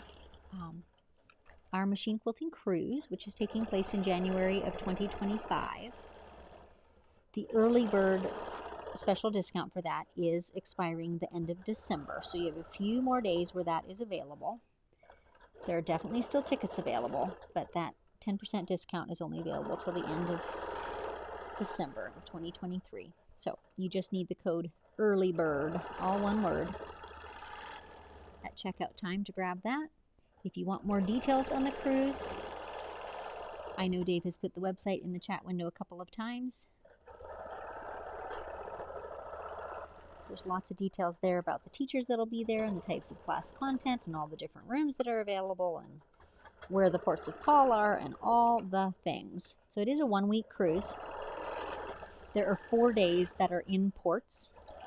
So you have an opportunity to do any, typical sort of Caribbean excursions. And then there are 3 days that are at sea. And the bulk of the classes, all of the major classes, are in those 3 days. So that you have an opportunity to still have a great, great holiday. and then pack the at-sea days with some quilting time. We have classes with myself, with Beth Ann Nemish, with Sam Alberts. We have trunk shows from each of us. We have merch tables and goodies that each of us will be bringing along. We have an opening and a closing reception with lots of mingling. And we have a couple of Q&A sessions. So lots of opportunity to get to meet the teachers, hang out with them a little bit, ask them your pressing quilting questions. And the three of us have quite different quilting styles, and we're really working hard as we develop our specific classes to make them, complement each other, so that they're not totally different skill sets or unrelated topics. We want you to be able to go home and implement all of these things, and to be able to come to my class and then go to Beth Ann's and say, oh yeah, I see how I can tie these together in my next quilting project. That's the goal. All of the classes will be recorded. So we'll be stitching at a long arm. It will be filmed and projected onto multiple large screens. There is not hands-on quilting time, but all the cruisers will get recordings of all the classes to take home and watch. Oh, Mr. Producer's being specific here. You get access to recordings. So basically you get login access. And there is a time frame, but we're talking months. We're not talking days or weeks.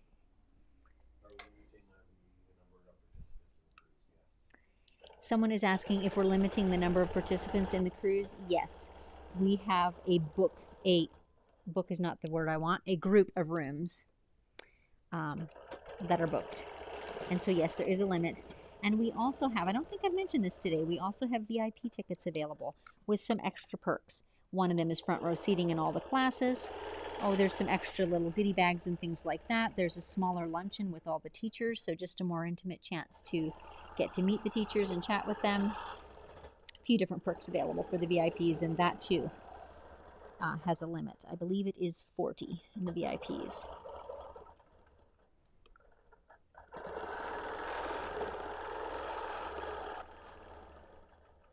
I'm just loving this little quilt. Laura's quilts are, she does do groupings of them, but each grouping is very different. So the last grouping that I had from her was very much earth tones. So, you know, the avocado and khaki greens and some browns and golds and caramels. And this one is, I call them jewel tones. Maybe there's another descriptive word. But, you know, it's got the royal blue and a bit deeper greens and the red and the purple. So pretty.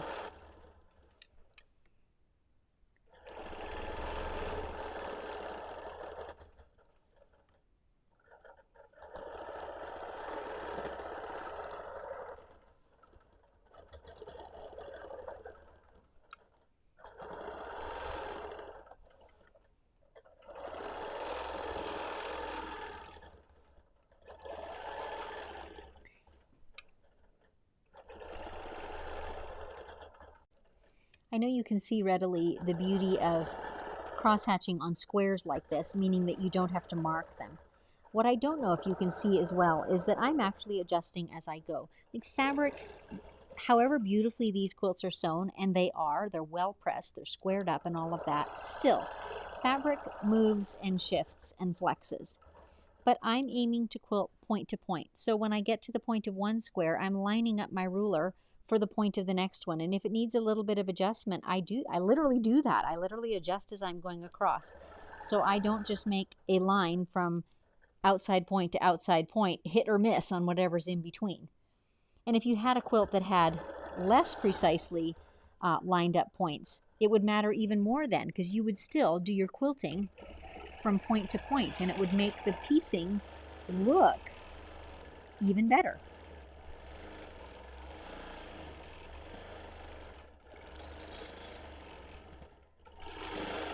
Cross-hatching is actually a really great way to practice ruler work, especially when it's across piece things like this, right? Because all your lines are in place for you, and you have checkpoints, basically, with all the intersections.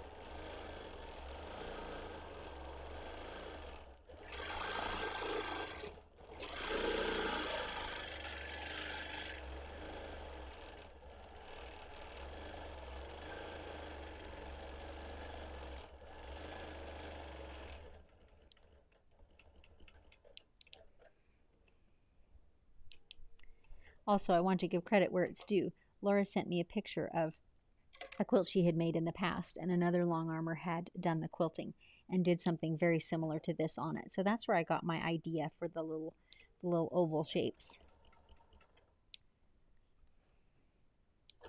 And I don't know that person's name, so I can't give precise credit, but we quilters generally share our ideas pretty freely, and I do love that about the quilting world. I don't know that I would have immediately gravitated toward an oval spiral, for example. I don't know that I would have thought of that right off the bat. I'd have been struggling trying to make a round one, fill in all the, you know, the whole triangle. And so just that little idea of, hey, I could make my spiral have an oval shape. And that would solve my fitting problem quite neatly. That was a great idea. Excuse me, I'm going to stop for a drink.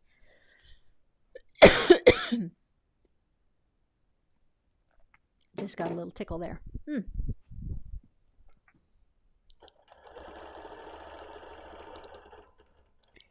I don't know if you noticed on that last seam, I was coughing, so I couldn't mention it. And here I go again. Excuse me very much. I do have water, thanks, and I took a drink already. While I was quilting that stitching in the ditch, and you'll probably see it as we get closer to it again, I actually got off my ditch and onto my hill. So I kind of crossed over that seam allowance as I was stitching. Does it look wonderful? No, it doesn't. Is it entirely camouflaged in the busyness of all these different prints and colors? Yes, it is. So I'm not going to stop and undo it.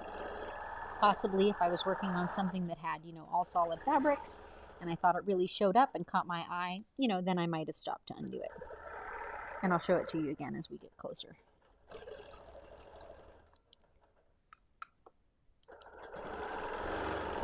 You have to use your judgment and things like that.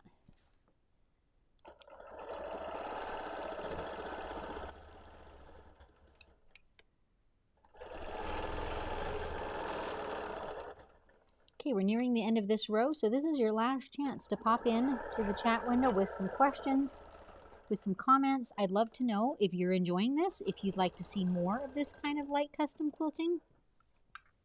And do give the episode a thumbs up if you are enjoying it, and do take the time, if you would, to share it with your friends. So here's where I jumped out of my ditch and stitched onto the blue. It's not eye-catching. It really, really isn't. So when I'm standing here close to it, do I notice it? Yes, I do. When I back up even 2 feet, I don't anymore. And so that's not something I'm going to undo. But again, you get to be the boss of that when you're the one quilting. I just want to encourage you that it does not have to be 100% perfect to still look beautiful.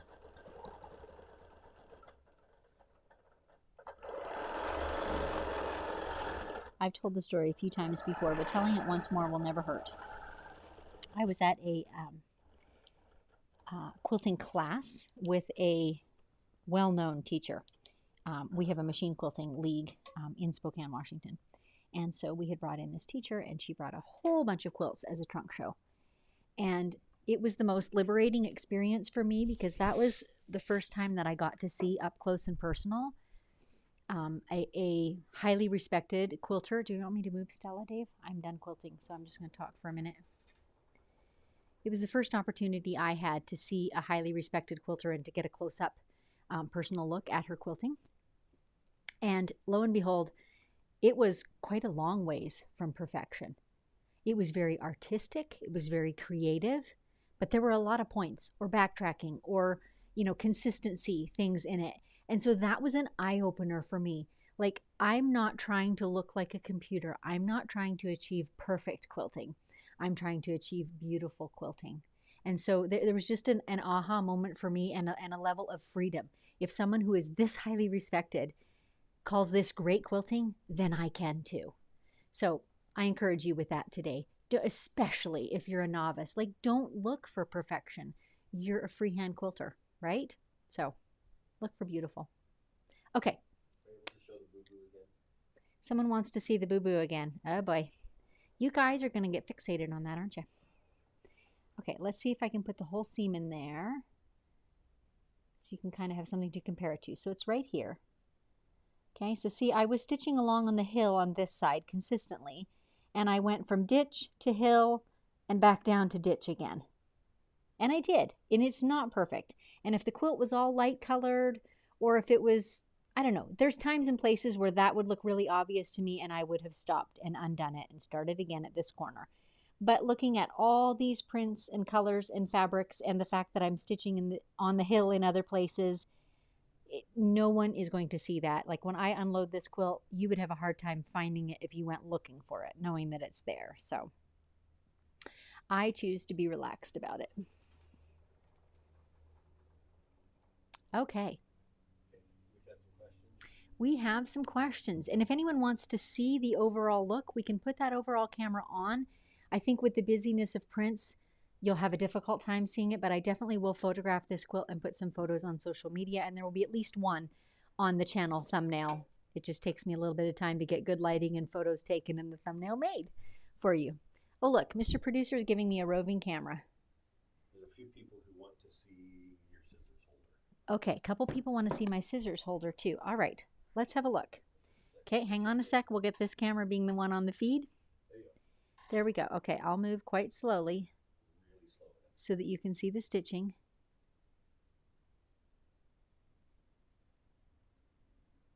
Okay, so that's what the stitching is all looking like. And now I'm going to lift it up and show you my scissors. Okay, so all we've got here is this is my bar of the long arm, and this is the clamp which I can flip up and adjust my handle, pull it in or out, turn it, etc. And it's just got this little oval hole. Can you see that? It's not made for scissors, but boy, does it ever work perfectly. And these, by the way, are by Kai, and they're a little 4-inch snip, and can you see right there? I can't get it straight. It's got a little curved tip, and it is also the blunt tip. They have a curved tip that's pointy and sharp, but I like the blunt because it's very, it doesn't catch on the fabric, right, when I'm trying to snip close to it. Okay, go back to what now? There we go. Okay. That works not too badly, that little roving camera, doesn't it? Oh, I need my coffee again, you guys. Hang on a sec here. And then we'll let Mr. Producer get back to his chair and we'll take any questions or comments. Again, if you enjoyed this episode or if you enjoy Live and Unscripted in general, would you give it a thumbs up? That really helps YouTube to put it out there and let more quilters see it. And I appreciate that so much. Share it with your friends if you like, and click on the bell so that you receive notifications whenever I do go live. Okay, here come the questions. Always something.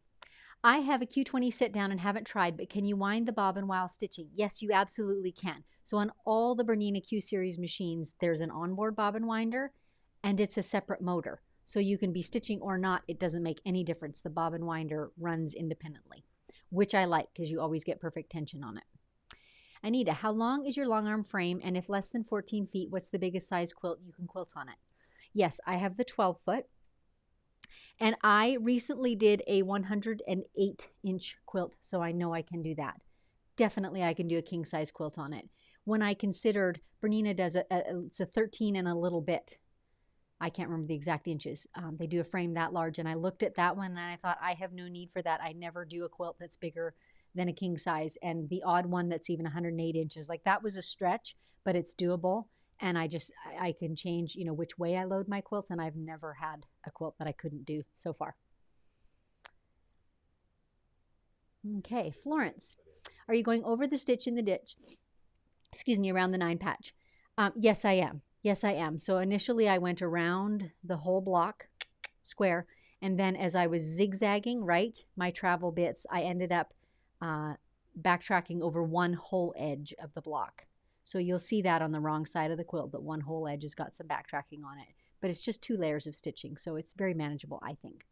Joan, will you be sharing pictures of the quilt flat so we can see the shape of the oval? Yes, I will, Joan. I will take photographs that are straight on so you can see the shape. Okay, and I'll do pictures, actually, mental note here, I'll do some pictures of the backing as well so you can kind of see, because I do like to think that through, like, what will these blocks look like? That might influence if I stitch in the ditch or not, right? What will this look like on the back of the quilt? Do I need to separate some of the areas? That sort of thing. So I'll do some photos of the back too. I think you talked about Carol, I missed the beginning. Are you doing something different on the half squares? Good question, Carol. I'm going to do my best to imitate what's in the full squares and just make it look like it was cut off, right? So I'm going to do the spiral, but I'll just kind of go back and forth around it. You could, like, that's one option. And the other option is to think of something that's similar and looks nice with and do something different. But I'm going to do the same thing and make it just look like it's continuous and gets cut off on the edge. That's my goal. And I'm just going to come back and do it all at once at the end. Lorraine, do you ever use variegated thread? I do occasionally, Lorraine, but personally, I don't usually use variegated thread that has all the colors in it. I use variegated thread that has shades, like maybe shades of gold and yellow in a thread, because I like that. That kind of gives sparkle. Like on this quilt, I know there are some who would like variegated thread and they would pick one that has all these colors, the purple, the green, the red, the brown, etc. I personally don't love that look because when a purple portion stitches on purple fabric, it almost disappears. When a purple portion stitches on the eggshell, it's bold. So to me, it's almost like blinking on and off, but that might just be my head. That's just my preference. If you love variegated thread, go for it. Sue, thank you for helping me get more comfortable with not having to be perfect. Yay. I'm a perfectionist by nature. It can be paralyzing. I'm with you, Sue. I have perfectionist tendencies too, where, I mean, not that everything has to be perfect, but that I won't show it unless it's perfect, right? Let's be really vulnerable here. So coming live on camera for me, when I started doing this a couple years ago, that was a big deal. Like to show that things don't go smoothly, that points don't always match up, that backtracking is not always where it should be. Yeah, earlier on in my quilting, I accepted that my quilting's not going to look perfect, but it was hard for me to show the less than perfect bits. So all those things, that's all part and parcel of kind of getting over ourselves a little bit. Just embracing the journey. Excuse me. Joyce, what happens to the bobbin thread when you pick out some stitching and start again? That's a great question, Joyce. If you watched me undoing when I ran my bobbin out and I was backing up, I was hanging onto my top thread and pulling my bobbin thread stitches out so that my bobbin thread is always coming to the top because I don't want little bitty tails and snips of it on the bottom. So yes, I'm pulling that bobbin thread up. Same reason that I pull the bobbin thread up when I begin stitching and I pull the bobbin thread up when I'm lock stitching and ending stitching because I don't want a funny little tail underneath that gets stitched in. I always want to pull that bobbin thread up to the top so I can trim it and know where it's at. Clearly, we're coming to the end of today because my voice is wearing out. Okay.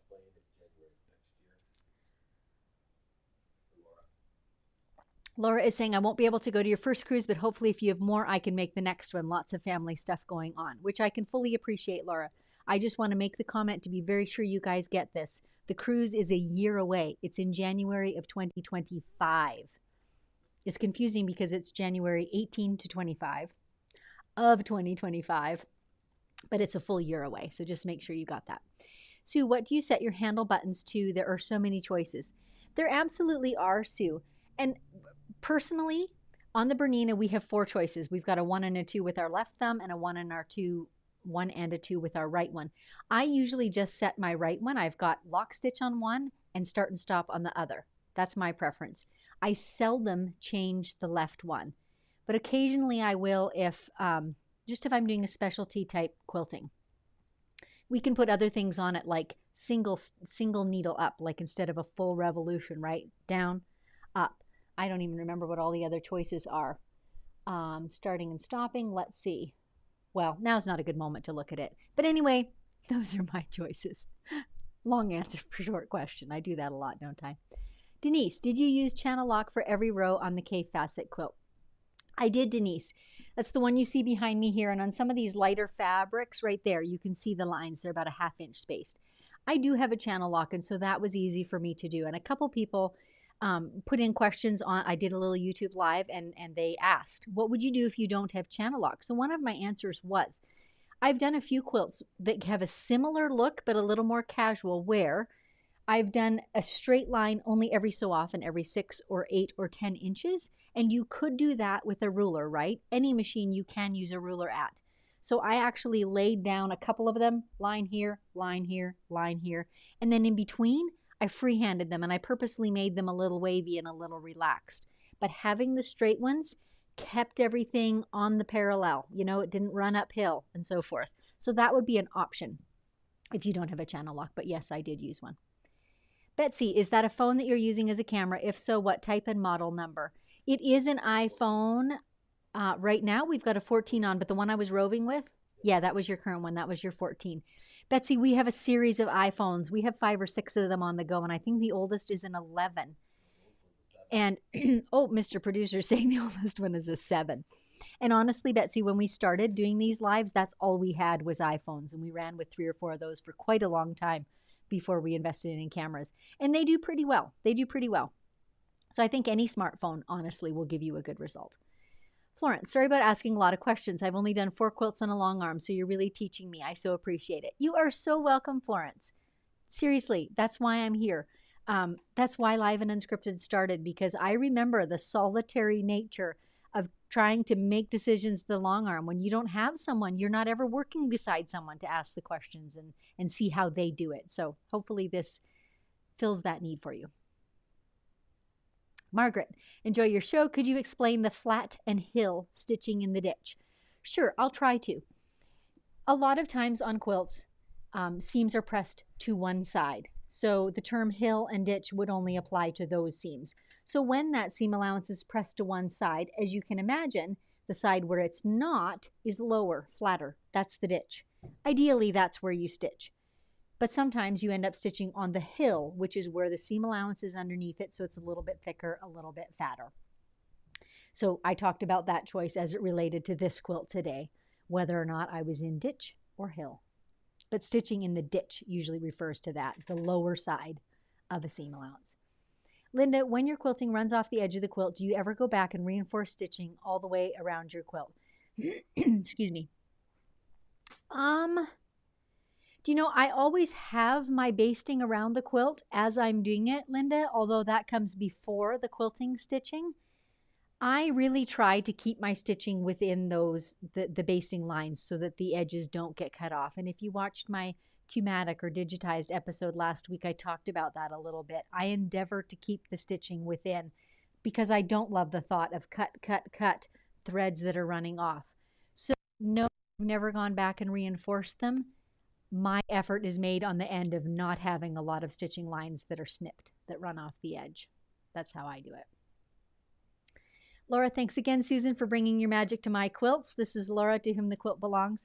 I resized the blocks in the quilts to meet the quilt size requirements for hospice. That makes good sense because I was kind of wondering why you would on purpose choose 1 3/4 inch finished blocks, and now we know. Okay, well, that was fun to have Laura's comment as the last one. Awesome. Thanks you all for joining me. Once again, this is Live and Unscripted. It's live streaming of an actual quilting project. We try and do these twice a month. They're always on a Friday, and they're always at 9 a.m. Pacific time. Almost always. I think we once did one different. Anyway, so join us whenever you can. Click the thumbs up if you've enjoyed this show. That really helps us to get seen. And if you click the bell, you'll receive a notification whenever I do go live. And so it has been a pleasure to quilt with you, and I will catch up with you in the new year. Happy New Year, everyone.